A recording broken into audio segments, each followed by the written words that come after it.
Monotype. Welcome to Creative Characters from Monotype, the show where we meet the people working at the intersection of type and everyday life. I'm your host, Kadley, and today I'm sharing a conversation I had with Kristy Campbell. Kristy is a visual identity designer, and she's founder of Pink Pony Creative, an agency based in New Zealand. Their approach to design is very bold. Think bright colors, hot pink, variable fonts, and playful patterns. I first learned of Kristy a few years ago now at Adobe Max. I was doing research on which sessions I wanted to attend, and hers was focused on branding and type. This shift is the powerful impact of personal branding. And if you can harness the powerful impact of personal brand, share vulnerability, and connect with people on an emotional level, you'll go from just being another name in the market to a well-known, memorable entity. I really appreciated the way she broke down branding and identity design. It made it feel very approachable and fun. She was also wearing this super sick hot pink suit, of course. She always wears pink, I guess, with everything brand related. So yeah, I thought she would be a fun personality to have on the podcast. And Livia was in the audience with me when we saw her speak. She's also here with me today to preview the episode. Hi, Livia. Hi, Kadley. Yes, I remember that presentation, and it's very vivid in my mind because of the hot pink suit that Kristy was wearing. So, Livia, you're our senior social media strategist at Monotype. And Pink Pony Creative has a pretty impressive following on social media. And during the episode, Kristy talks a lot about how they built that up and how integral it was to the growth of their agency. I'm curious just to hear your take on what they're doing. I'm a huge fan of Pink Pony Creative. I follow their Instagram. You can see their signature hot pink everywhere, extremely strong brand. And their feed is also just really intentional. You can see there's a whole lot of planning behind every post. Each set of 3 posts on their feed is dedicated to a different client. So, it's all color coordinated. The fonts are very harmonious with each set of 3. And I think any person that works in marketing or social would know that that takes an intense amount of planning. So kudos to them. Getting back to your conversation with Kristy, is there something that you learned about Kristy or Pink Pony Creative that surprised you? I think just in general, her candor and her honesty surprised me. She talked a lot about her successes and how she got to where she is and how she's built the agency, but she also talked about failures quite a bit and not being afraid to fail. And she told a story that you'll hear in the episode about a time that her agency missed the mark on a pitch. And I thought it was just really interesting to hear about that because we don't usually get to hear those types of stories. You only really see the outcome of projects for the most part, and sometimes the process, but you don't get to hear about the fails or see the projects that weren't selected or the options that weren't selected by the client. So just hearing her perspective on that and how they handled the situation was really interesting. I love that. Yeah, you do only tend to hear the success stories. So very excited to get into this conversation with Kristy.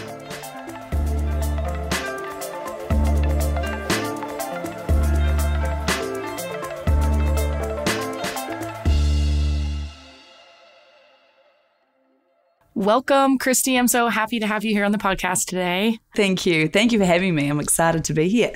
Yeah, I just wanted to start by kind of talking about your latest project in my mind, which is a big one, which was having your son, Boston. I love this. I feel like I have so many friends at Monotype and just in the creative industry that are kind of having kids right now or have had kids recently. So yeah, just the idea of having a child and continuing to run your business can feel unrealistic for some people, I think. So how has it been for you? Oh my gosh. Yeah. I remember asked me a year ago, when I probably found out that I was pregnant, I would have said I was pretty terrified of the whole idea. I wasn't terrified to have a baby and a family, but just combining the two and how is business and baby going to work? Even a couple of years ago, I literally would have thought it's basically impossible for me. I'm going to have to close the business for a while or just pause all work. But there's been a few things that allowed it to be easier. I'm not saying it's not difficult because it is hard. And even just yesterday, which I'll talk about in a minute, I found myself really struggling. The biggest thing is just hiring people. You've got to hire some people to do what you do to be able to run the business while you have a baby. Obviously, if you're freelancing and it's just you in the business, completely different story. I understand that. But I do have a team of 7 now. So during my pregnancy, I just made some decisions about hiring a social media content creator basically for our agency Instagram page, and even getting our project manager on board to do literally so much more. I mean, thankfully, she's also my sister, so we're very close. She pretty much is managing the business for me while I've been gone, and it's been 5 months now, and I have been so lucky. It's, touch wood, gone relatively smoothly, but gosh, in the background there's issues every day, but most of the time all the projects have gone really well, and the designers I have on my team are awesome. So without all the girls, I would not be able to do this. But just touching on this thing that happened yesterday, I wanted to create some social media content. And obviously I haven't been designing. And then I dived into a little passion project, and I sat there for like 2 hours not really doing anything. I was trying, and I was feeling quite uninspired. Like, I have so many thoughts of imposter syndrome. Like, I wasn't good enough. I wasn't good as I once was. Why should I be here? Why should I be doing this? All those crazy thoughts. And I think it also comes down to the fact that I have so little time to work now, especially at the moment. You know, he's not in daycare or anything. So when I'm working, I feel this immense pressure to do all I can in those like 2 hours. So I came away from, designing for 2 hours feeling pretty deflated. And I was like, but I know it's going to be a moment in time, and I'm going to get my creativity back. And it's just, this small phase that we're trying to build and get to. But it's such a journey, and it's definitely hard work having a baby in a business, but I also love it because I haven't lost myself in having a baby. I know a lot of women struggle with that, but I've got my business to kind of push me along and keep me going. And I'm so passionate about it. And it's allowed me to still feel like myself in amongst this like new version of me, which is awesome. Was there anything that like where your work and like having a baby mixed together? Like, were you designing anything for like baby shower? I don't know, stuff like that. I was such a low-key person with the baby shower. I was like, I just want to catch up with my friends, like make it very chill. When I announced it on social media for like my design channel, I waited until I was like 5 months pregnant, and I actually did it sort of during Adobe Max last year. I'm Kristy Campbell, confident self-doubter, creative cowgirl, lover of life, wife to incredible man Mikey, parent to a dog called Vegas and a cat called Mittens, and our first baby stallion coming in 2025. Oh gosh, I'm going to get emotional. And I actually created this cute little logo for baby Campbell. He didn't have a name back then. And I intertwined, obviously, like my love of horses, ponies, with my husband's company. They own a structural steel business called Sable. And Sable is like, obviously, the South African animal. So I sort of meshed a pony and a sable together. And I made him blue, obviously, because he's a boy. So that was really fun to create. I didn't expect I'd get emotional. But it's funny because the first thing people say when I tell them I'm having a baby and I'm pregnant is, what are you going to do with your business? What do you mean, what am I going to do with my business? I'm going to make it work. I'm going to keep going. It was a cool way to like inject design, like my own passion with this new side of me that was going to sort of happen. Has it changed like the types of things you care about or you're passionate about, like the types of projects or industries that you're interested in? Not necessarily at the moment. If anything, I think it's changed my priorities. Like I stress less, I think, about things that go wrong. Obviously, I want all of the projects to go well. I really genuinely care about our clients and things. But at the end of the day, if something happens and something goes wrong and it's sort of not the end solution we hoped for, it's not a huge deal. In this industry, it's not like, yes, it's serious, but we draw pictures and we play with colours for a living, so we're pretty lucky. That's so true. We make jokes at Monotype. We're like, it's fonts. It's not like heart surgery or something, Like sometimes it feels like it's heart surgery. Like it can feel that way. Definitely. And I'm not downplaying what we do because it's very important. You go through a supermarket and it's everywhere. But it definitely has shifted my perspective on like priorities. It's a juggle.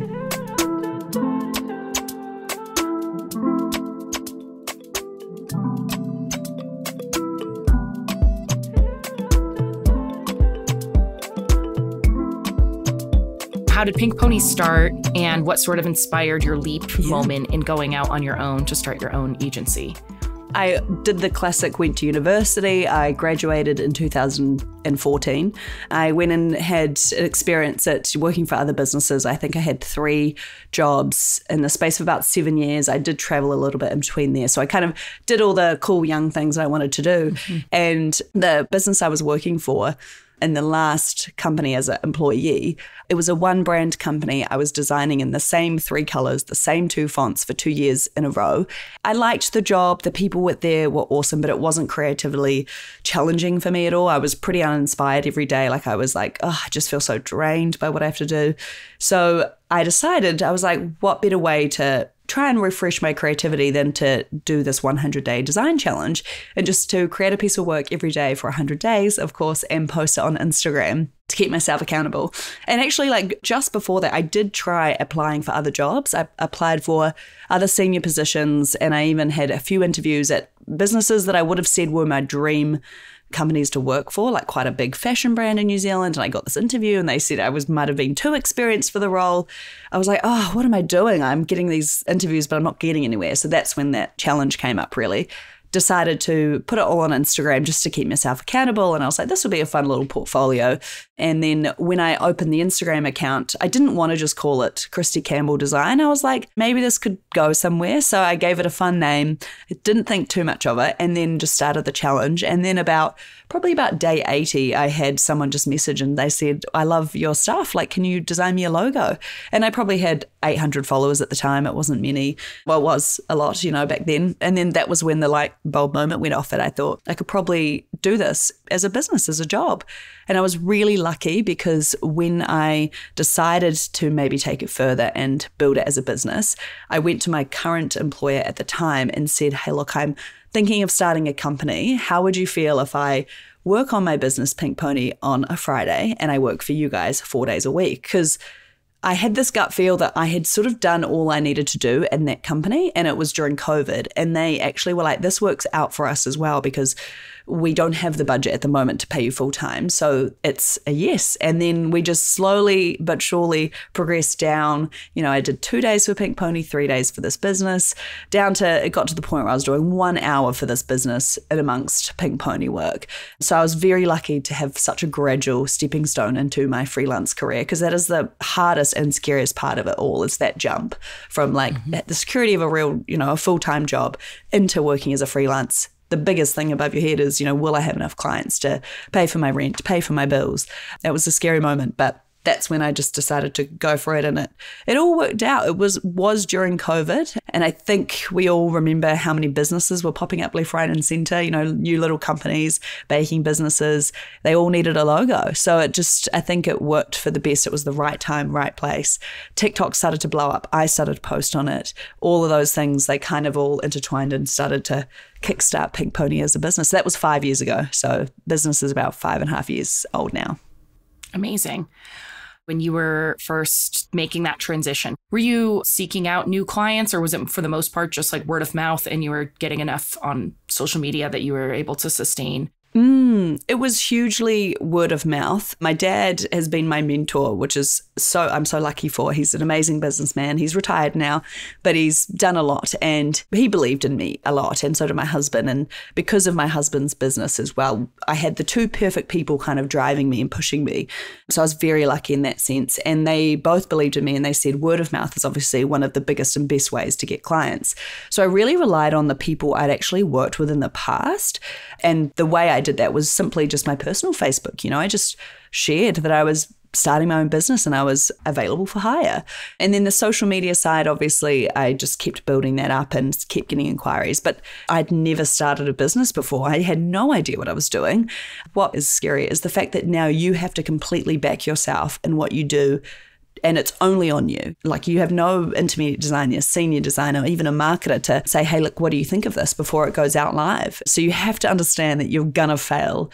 You're going to do many things wrong. But I've realized the more times you fail, actually the closer to success you're going to get. So every time you fail, don't look at it as a fail. You're literally moving towards this bigger goal if you have passion and drive for what you do. Once you had started and established Pink Pony, at what point were you like, okay, I've got this and I'm a functioning company or agency? At what point did that happen? Yeah, I don't know if I ever will feel like that, to be honest. Even yesterday, I was like, I don't deserve this. What am I doing? My team are amazing. They're driving. I feel guilty sometimes for like having this business, this agency. It doesn't feel like mine in a way, especially at the moment. And I said to my sister, project manager, I actually have FOMO from my own business. But I feel like maybe the moment where I started being like, okay, things are happening, I might be doing pretty good, doing it better than I thought, is I think when I got invited to Adobe Max to speak there, that was something that I never thought would happen to me. I was like, wow, I don't feel like I deserve to be there, but there's a reason why they asked me, so I must be doing something right,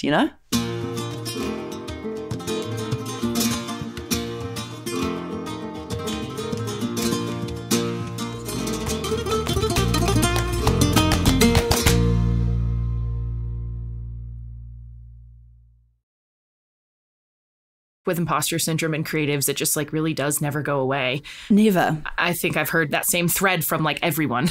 It's nuts. And what I've like thought about it more, especially with a team now, we're in a business where you don't just do design because you have to make money. I look at my husband's company, they do structural steel. A lot of those guys in the workshop, they work there because they have to make money for their family. They don't do it because they have a passion for steel. But with design, like I would happily and confidently say 99% of people designing do it because they love it. And so we're really lucky in this industry that we have passion and drive. And I think that's where the imposter syndrome comes from, because we just generally do care about it all. Because you care about it so much, how did you kind of like shape the Pink Pony sort of like aesthetic and identity as you were building it? Oh, I love talking about my own brand. I don't know if that's just a bit cheesy, but I think because, again, when I started the page, Pink Pony, I had a list of names that I really liked, and I had two top ones that I came down to. Pink Pony was one of them, and the other one was actually 98 Studios. And 98 was the number of the farm that I lived on for 24 years of my life. So two things that I really cared about, because I loved pink and I loved ponies when I was younger. And something inside of me was saying, don't go with the safe option. Don't go with 98 Studios. Go with the one that is different and quirky, because I wanted to be different and quirky. And ever since then, it's really driven everything we do. It's driven the clients we go for. It's driven the way that my brand presents online, the way I present probably in life as well, wearing pink all the time for business things.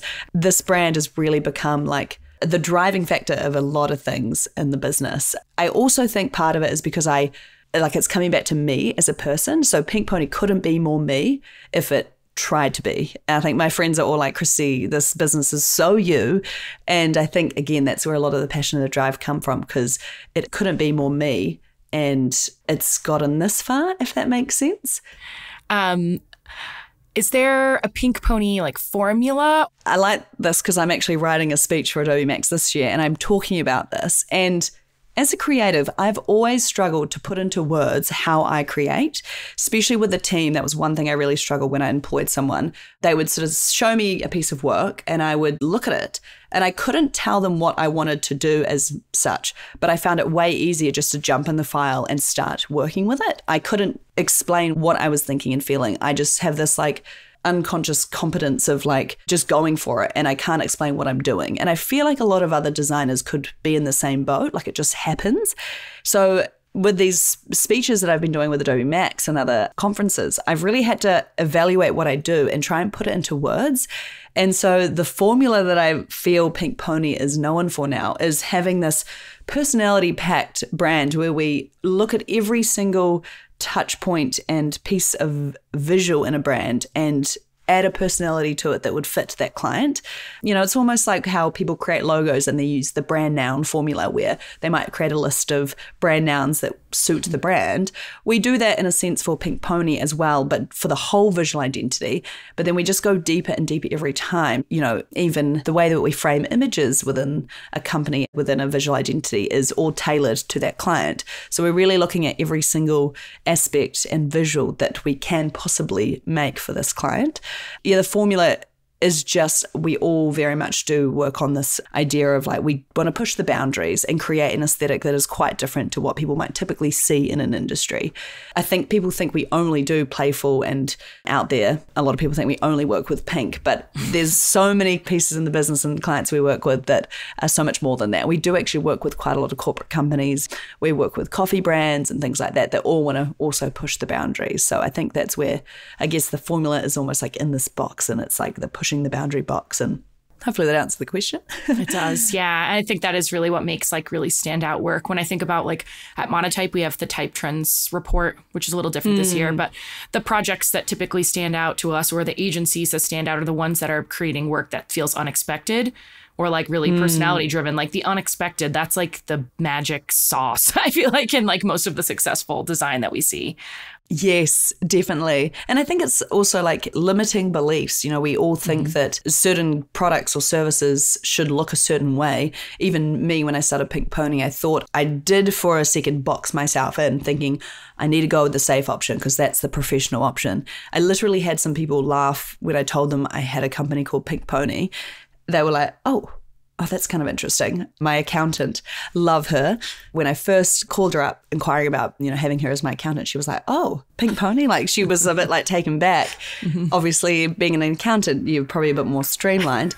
And then we recently hit 7 figures last year. And so we did our financials, and she actually said, I didn't think that you would get to this point because of the way the business was, because it was playful. But we are this like perfect combination of playful and professionalism. So yeah, you're like, no, I know what I'm. Yeah, I think I know what I'm doing. Yeah. But if she listens to this, I don't think she will, but love you.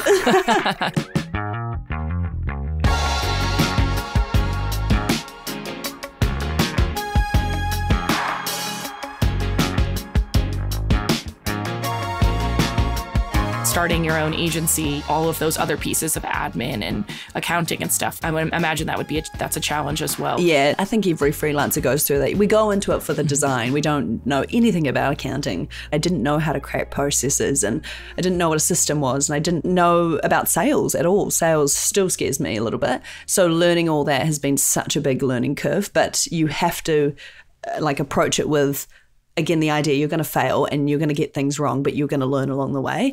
I mean, like my dad said to me, oh, you know, you should, with your accounting side and your books, you should really learn it yourself so you can have a full understanding of it. But I just had this gut feeling within me that I was like, I don't like numbers. I'm not good at maths. So I was like, I'm just going to hire someone straight from the get-go for accounting. And I'm so glad that I did that.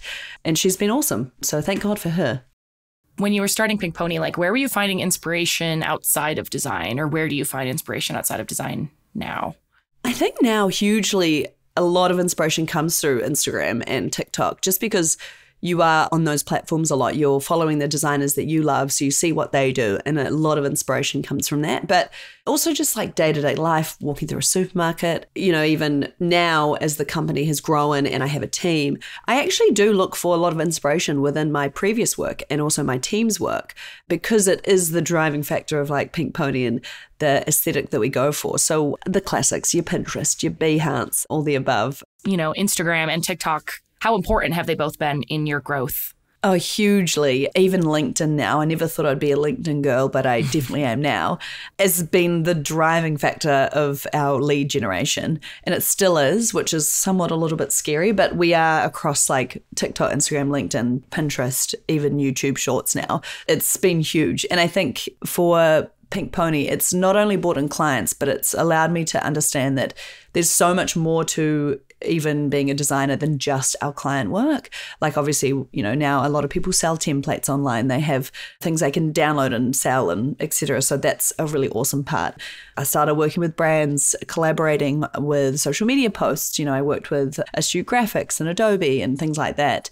I definitely don't do it as much anymore just because time, but it just diversified the way you can make money, social media. And I think that's what I've realized now.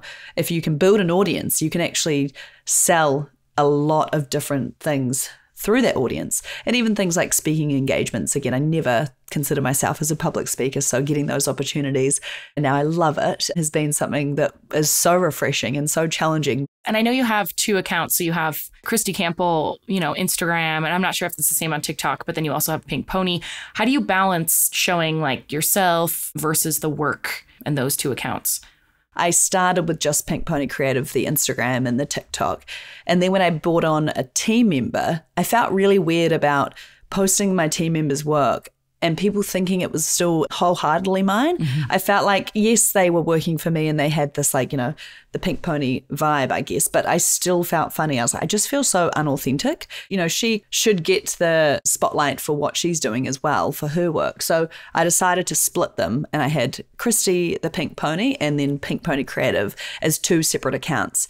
Kristy the Pink Pony is very much my personal brand, showing, tutorials, even more of an emotional side to the business, like how challenges, experiences and things. And then the Pink Pony Creative is purely design work from the agency, and it's a team and it's a we. And it's allowed both accounts to grow really beautifully because we're showing up as this actual brand as a team. To be honest, I struggle with it because I'm not creating design work at the moment. I just don't have the time with the agency and baby. So I'm running out of things to post on my personal account. I'm so bored of my own content. I don't know how other people aren't.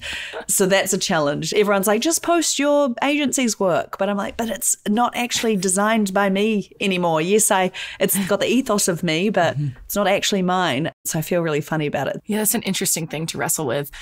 On the one hand, you built this from the ground up. So in a way, it's still kind of you, but yeah. Definitely. Do you have any advice for creatives who are afraid to show personal stuff on their socials or online? Do you have any advice around that? Definitely. I would say, people sell to people and people engage more with stories and authenticity. I don't like using that word because I talked about this in Adobe Max last year. It's so fluffy. And I'm like, people are like, just be authentic. And I'm like, well, yeah, but for someone who doesn't know who they are, how are they supposed to show up authentic?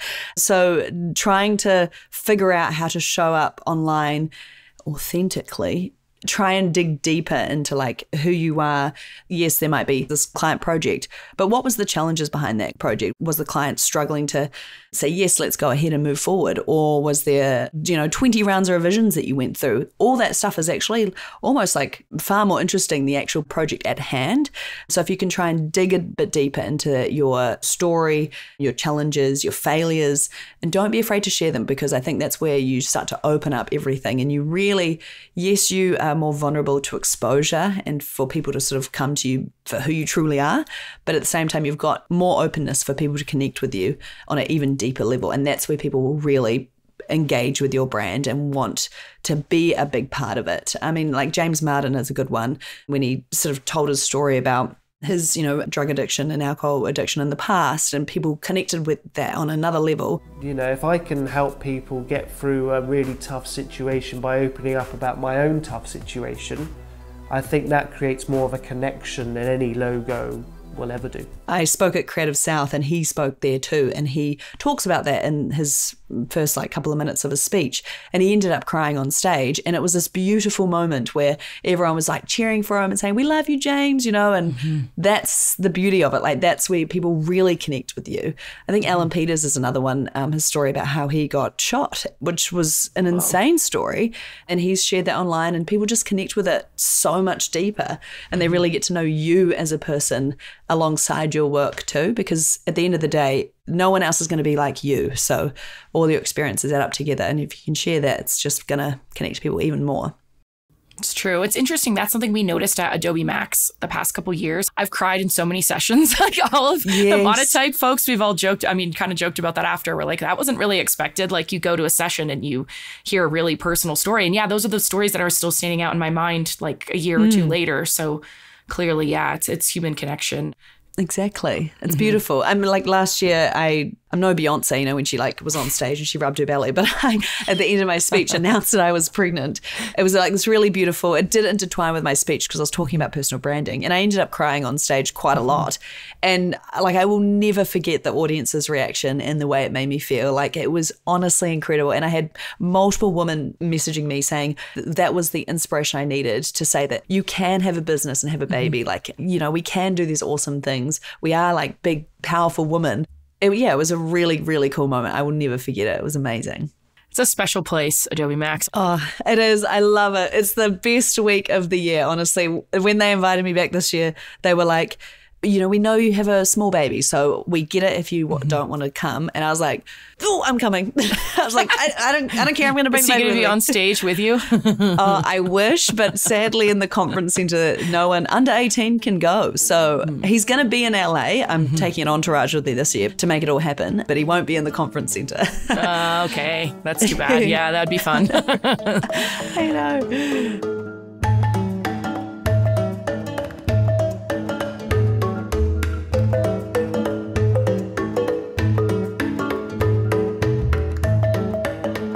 Did you learn any hard lessons just from being public facing? I know of one that happened more recently, actually. We worked with a client and it was over the period of my maternity leave, so I wasn't across the project. And they did know that, and I was very confident that my team would be able to drive the project.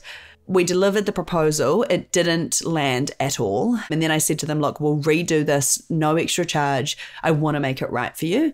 And at that point, I did step in and really like lead it again. And then I was pretty confident in it. I was actually really confident. I was like, even if we're not there yet, I know that this will be a stepping stone to like the solution. And then we sent it across and they basically came back and said, look, we're really disappointed because we've been following Kristy for a long time on social media and this has not been at all what we'd expect. And that was a big stab in the heart because it was like, this is everything I'm scared of. I'm scared that because I have this following and this audience now, people think I'm going to get it right every single damn time, which is not the case. No one is going to get it right every time. Yeah, that was a really big stab in the heart because I was like, oh, this just feels so personal. So that was hard. And that was something, I had a bit of a cry about it. And then next day I was like, nah, we got to move on. It's done. We gave them back all of their money, which people will probably be like, that's crazy. Oh, wow. But I care more about the client's happiness. At the end of the day, I would rather them walk away saying they didn't hit the mark, but they gave the deposit back, and that's a beautiful thing in itself. It wasn't wasted money on their behalf. That is really tough. Yeah, I had a similar experience recently. Just internally, we kind of function as a creative agency within Monotype, and had a project concept that we put out, and it just the stakeholders were not into it at all. And we ended up pivoting. It's never a great feeling, obviously. No, so. Yeah. God, but it's human and it's going to happen. Definitely. And you think about, I used to think that those big agencies never got it wrong. I thought, in my first years of Pink Pony, when things did go wrong, I was like, oh, I'm so alone, how other people don't go through this. But that's, not true. There's that famous, I think it's the Tropicana orange juice. They went through a rebrand and it completely flopped and they had to go back to their original packaging and they spent like 20 million or billion on it or something crazy. So it's a perfect example of everyone fails. It's true. I've read a lot in the last year or two around design criticism and feedback. And it's interesting because we're also locked in online to so many different sources. And there's, publications dedicated to basically critiquing creative work. And it's interesting because now we all see it all the time. So it's maybe you wouldn't see the Tropicana rebrand until you were in the grocery store. But now because we're following all of these different platforms, it's no, you see it the day that it comes out. And potentially it's also interesting because someone else's opinion might kind of impact what you think about it, whether or not it's actually good or bad.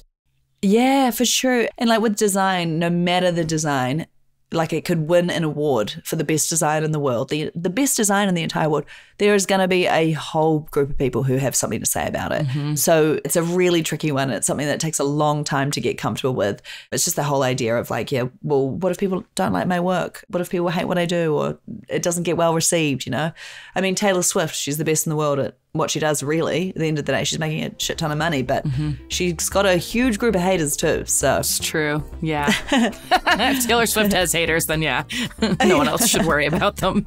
Exactly.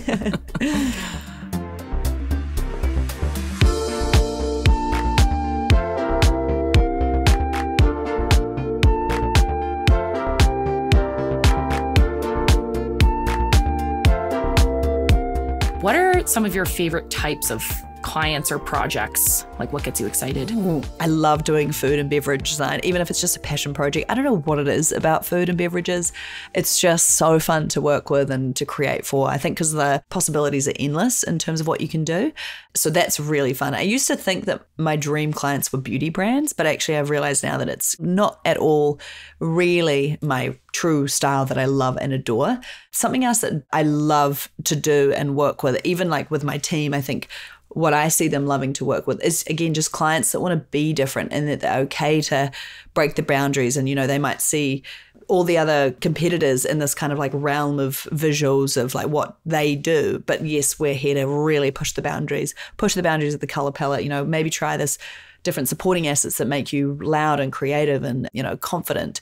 So I think that's where our passion really shows in what we do.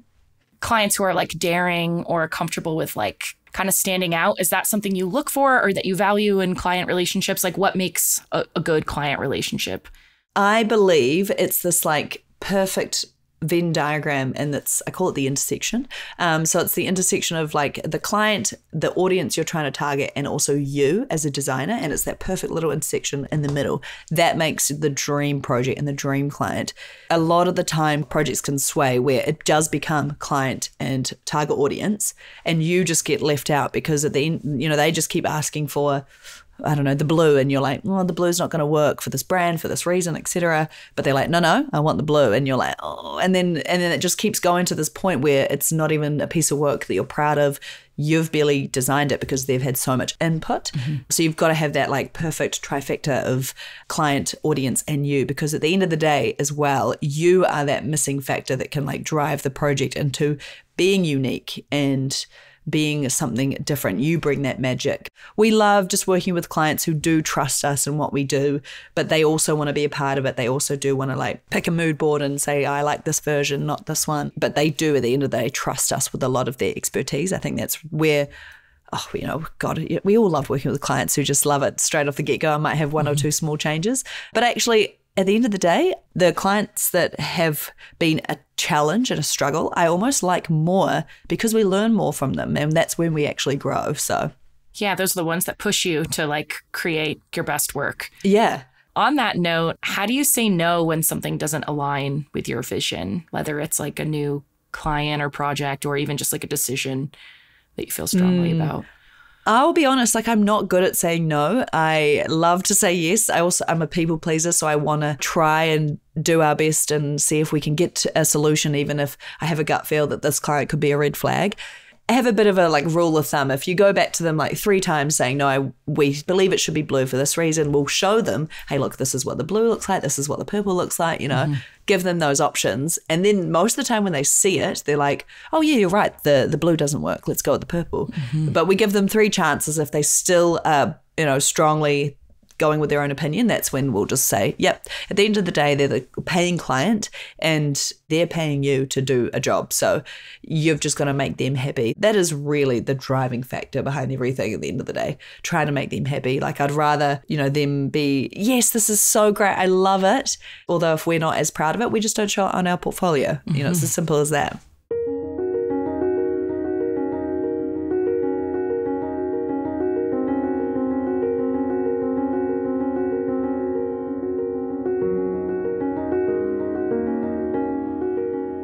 Looking ahead to the future, where do you see Pink Pony in 5 years? It sounds like you're kind of celebrating 5 years. Is that correct right now? Or is it 6? Yeah, 5.5. So okay, crazy. I think like I never thought I'd want a big team. Maybe like 3 people, but then now that we're up to like 7 people, I'm like, I don't even know how we got here, and it's not a big team. You know, we're still growing, but I'm like, I didn't think I could get to this point. So why would I limit myself thinking that I shouldn't have a bigger team? Because maybe that's what I'm supposed to do. You know, maybe that's where I'm supposed to get to. So ideally, I would say a team of max 10 people would be like the ultimate, where it was really driving itself. I would really like to try and build lead generation that didn't rely on organic posting as such and only organic. Maybe we introduce ads. Yes, it costs, but then like I wouldn't have to be posting as much. I don't know yet. It's sort of torn. But I would love to keep building my personal brand alongside Pink Pony too. And then like your dream clients, I'd love to work with brands like Disney. I think it would just be like so fun, so cool to have that backing on you. We've got some awesome clients coming up that I never thought we'd have as part of our portfolio. So that's really cool. But yeah, just continue creating awesome stuff. I'd love to continue designing more because I haven't really done that for a while. So getting to work with more clients again would just be like, bring me back to my home base, what I truly started and the reason why I do all this. So you mentioned Disney as a dream client. Do you have any other like dream collabs or dream industries that you'd like to work in? Oh, I would love to do like a really maybe established burger joint or something. For some reason, we all love doing burger rebrands. So doing something like that would be amazing. Even like a really sort of big up and coming burger brand that needed a refresh, that would be awesome. And just somewhere that like really invested money into like even their interior and like you could really go hard on the whole thing. That would be awesome. I'd love to really work with more food and beverage brands in that space that really did have like real life stores, restaurants, dining, etc. And we're getting there. We are doing more. It's often that we have clients that have big dreams and they start this brand and then it never starts. Things happen, they run out of money, they might realize it's way more expensive than they thought. And so the branding never gets to go anywhere. And that's really sad too. So I'd love to work with brands that have the investment behind them to actually really bring it to life. Yeah, it's surprising what people spend when they haven't made much of a plan, which I mean, it's awesome, but it's also, sad in a way because you're like, oh, that could have been so great. Yeah, that seems kind of risky, but I guess it's also like really important. It's an important like foundational piece. But like you said, it makes more sense for someone, like Burger King or McDonald's, like when they do their rebrands, like of course they have a massive budget. Yeah, exactly. Yeah, no, definitely. So no, it's exciting to think about all the future things. The world's truly is our oyster. It's true. Do you have any advice for creatives who are early in their journey?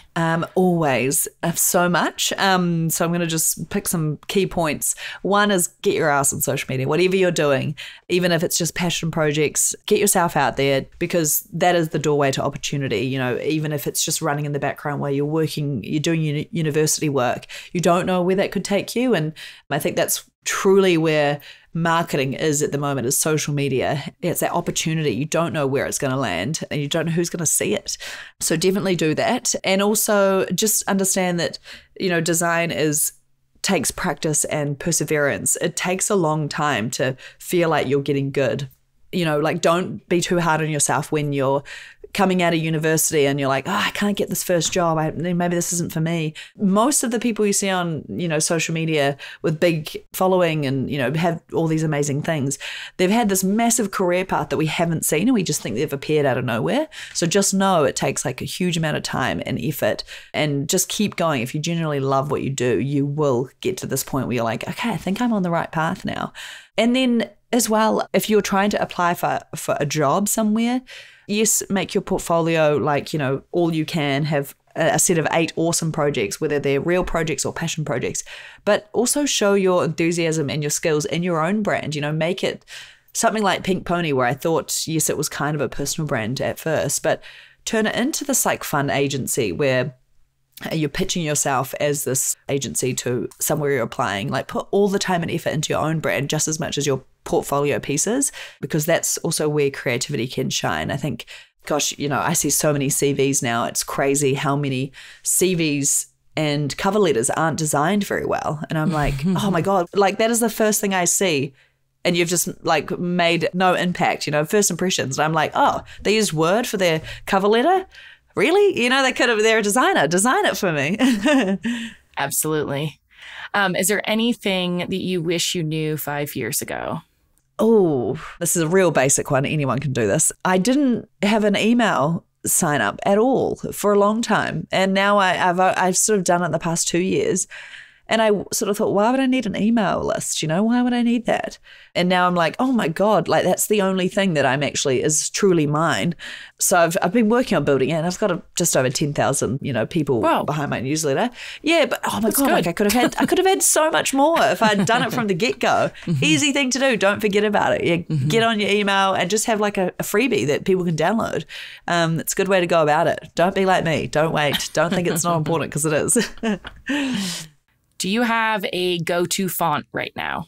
Very much so. It's called Obviously. It's an Adobe font. It's just like, it's a sans serif, and it's like chunky, but it's slightly curved. It's fun. Is this by James Edmondson from Oh No Type Company? I think so. I think it is. That's one of our favorite foundries, Oh No Type Co. They make really, really cool stuff. Current creative obsession. CJ Crawley, he's amazing. He's great. Love him. He's a creative genius. Go follow him. So we're getting towards the end of the episode. Can you tell me a little bit about your upcoming session at Adobe Max this year? My Adobe Max session this year, it's actually my 4th time this year. Every year they invite me back. I can't believe it. It's called Ditch the Dull, Build a Brand Identity with Bite. So it's very much about the Pink Pony process, how we create brands. And I'll be working through a lot of case studies in this one as well this year, and just how we inject personality into brands and like that formula. So I'm just trying to working out like how to try and put that into words basically, and share with people how we get to these certain solutions. But I'm very excited. I love Adobe Max. So I'll have to come. And you guys are going back this year, aren't you? Very cool. Yeah, we will be there too. We have a session as well. Oh, cool. Yeah, excited. And so your session, just so I'm clear for our listeners, it's in person and online, right? Yes, yeah, in person. It's actually on the last day, and it's the last session. So I've got to really hype the crowd up. I've had the last session of the last day before, and yeah, you've got to do some hyping. Everyone's quite tired, everyone's somewhat ready to go home. I'm sure, yeah, I'll be ready for it. I'll be there. Oh, exciting.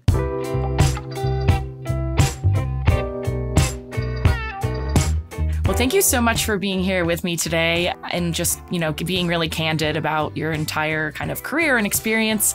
And I look forward to seeing you at Max.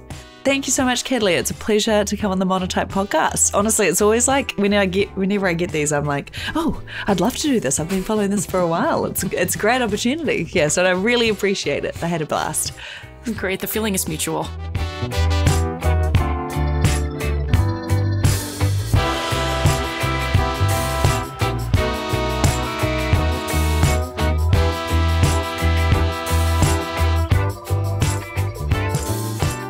I really wish we could play Pink Pony Club by Chappell Roan as our outro song, but we don't have the budget for that, unfortunately. I don't care, first of all. Who fucking cares? So please enjoy this pop song instead. 5, 6, 5, 6, 7, 8.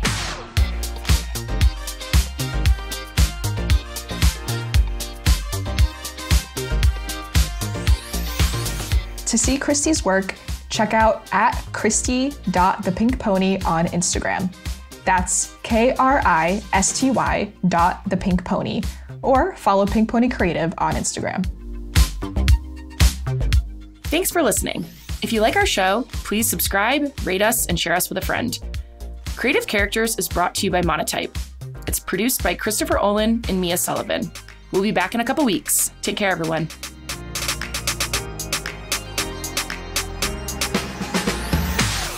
Yeah, I just scream into my pillow and then take off all my makeup and watch Drag Race.